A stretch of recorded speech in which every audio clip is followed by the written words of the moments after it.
das disposições gerais. Artigo 336.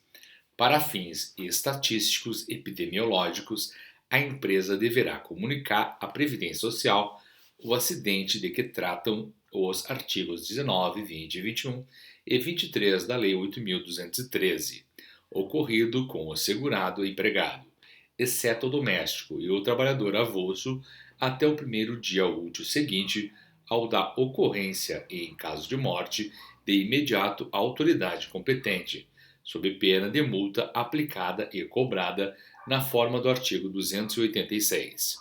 Parágrafo 1º. Da comunicação a que se refere este artigo, receberão cópia fiel o acidentado ou seus dependentes, bem como o sindicato a que corresponda a sua categoria.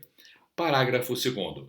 Na falta de cumprimento do disposto no caput, caberá ao setor de benefícios do Instituto Nacional do Seguro Social comunicar a ocorrência ao setor de fiscalização para aplicação e cobrança da multa devida. Parágrafo 3º. Na falta de comunicação por parte da empresa ou quando se tratar de segurado especial, podem formalizá-la o próprio acidentado, seus dependentes, a entidade sindical competente, o médico que o assistiu ou qualquer autoridade pública, não prevalecendo, nestes casos, o prazo previsto neste artigo.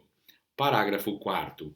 A comunicação a que se refere o parágrafo 3º não exime a empresa de responsabilidade pela falta do cumprimento do disposto nesse artigo. Parágrafo 6º. Os sindicatos e entidades representativas de classe poderão acompanhar a cobrança pela Previdência Social das multas previstas neste artigo. Artigo 337. O acidente do trabalho será caracterizado tecnicamente pela Perícia Médica Federal, por meio da identificação do nexo entre trabalho e o agravo. Parágrafo 1º. O setor de benefícios do Instituto Nacional do Seguro Social reconhecerá o direito do segurado à habilitação do benefício acidentário. Parágrafo 2º. Será considerado agravamento do acidente aquele sofrido pelo acidentado quanto estiver sob a responsabilidade da reabilitação profissional. Parágrafo 3º.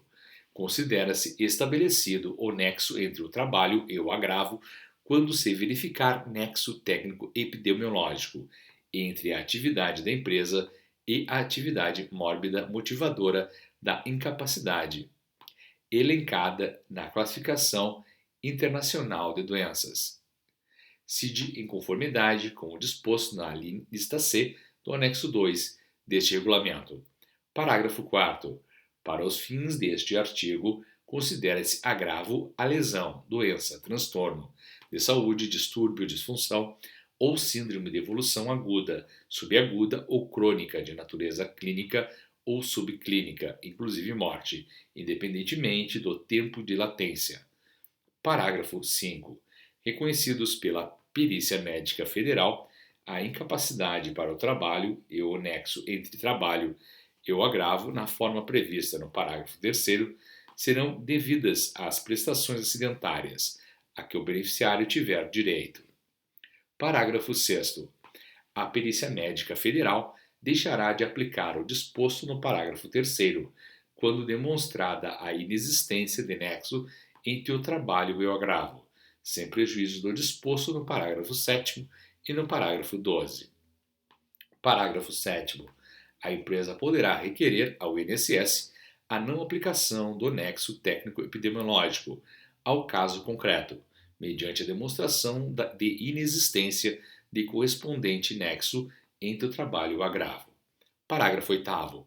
O requerimento de que trata o parágrafo 7º poderá ser apresentado no prazo de 15 dias da data para entrega, na forma do inciso 4 do artigo 225 da GIF, que registre a movimentação do trabalhador, sob pena de não conhecimento da alegação em instância administrativa. Parágrafo 9. Caracterizada a impossibilidade de atendimento ao disposto no parágrafo 8, motivada pelo não conhecimento tempestivo do diagnóstico do agravo, o requerimento de que trata o parágrafo 7º poderá ser apresentado no prazo de 15 dias, contado da data em que a empresa tomar ciência da decisão a que se refere o parágrafo 5º. Parágrafo 10. Juntamente com o requerimento de que tratam os parágrafos 8 e 9, a empresa formulará as alegações que entender necessárias e apresentará as provas que possuir, demonstrando a inexistência de nexo entre o trabalho e o agravo. Parágrafo 11. A documentação probatória poderá trazer, entre outros meios de prova, evidências técnicas circunstanciadas e tempestivas à exposição do segurado, podendo ser produzidas no âmbito de programas de gestão de risco, a cargo da empresa que possui um responsável técnico legalmente habilitado. Parágrafo 12. O INSS informará ao segurado sobre a contestação da empresa para que este, querendo, possa impugná-la, obedecendo quanto à produção de provas ao disposto no parágrafo 10, sempre que a instrução do pedido evidenciar a possibilidade de reconhecimento de inexistência do nexo entre o trabalho e o agravo. Parágrafo 13. Da decisão do requerimento de que trata o parágrafo 7º, cabe recurso, com efeito suspensivo por parte da empresa, ou, conforme o caso, do segurado ao Conselho de Recursos da Previdência Social, nos termos do artigo 305 a 310. Artigo 338.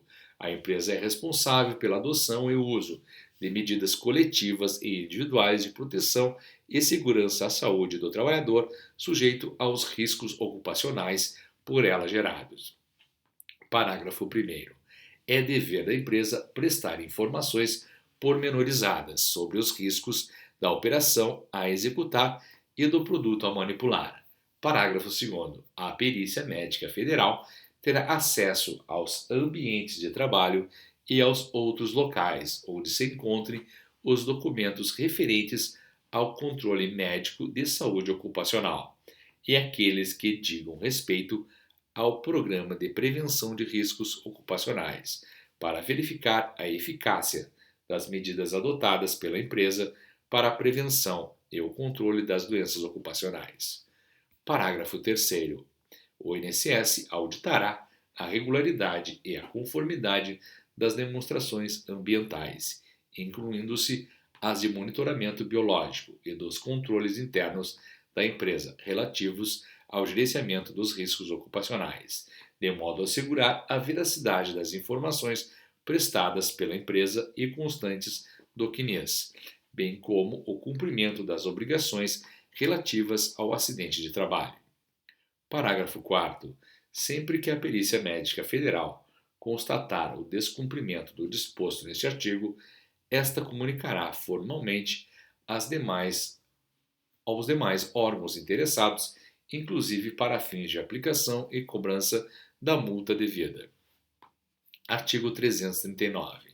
O Ministério do Trabalho e Emprego fiscalizará e os sindicatos e entidades representativas de classe acompanharão o fiel cumprimento do disposto nos artigos 338 a 343. Artigo 340.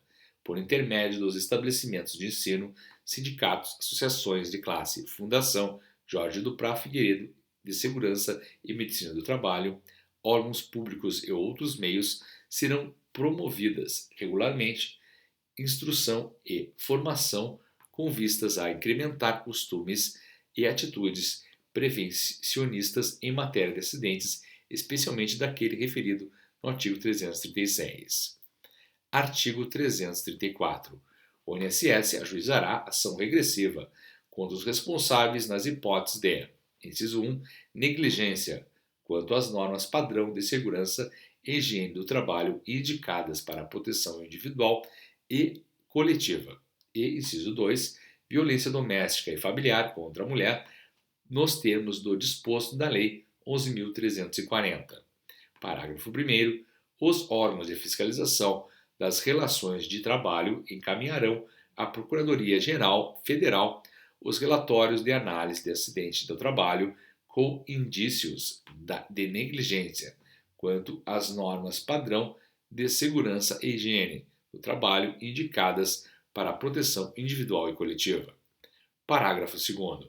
O pagamento de prestações pela Previdência Social em decorrência das hipóteses previstas nos incisos 1 e 2 do caput não exclui a responsabilidade civil da empresa, na hipótese de que trata o inciso 1 do caput ou do responsável por violência doméstica e familiar, na hipótese de que trata o inciso 2 do caput.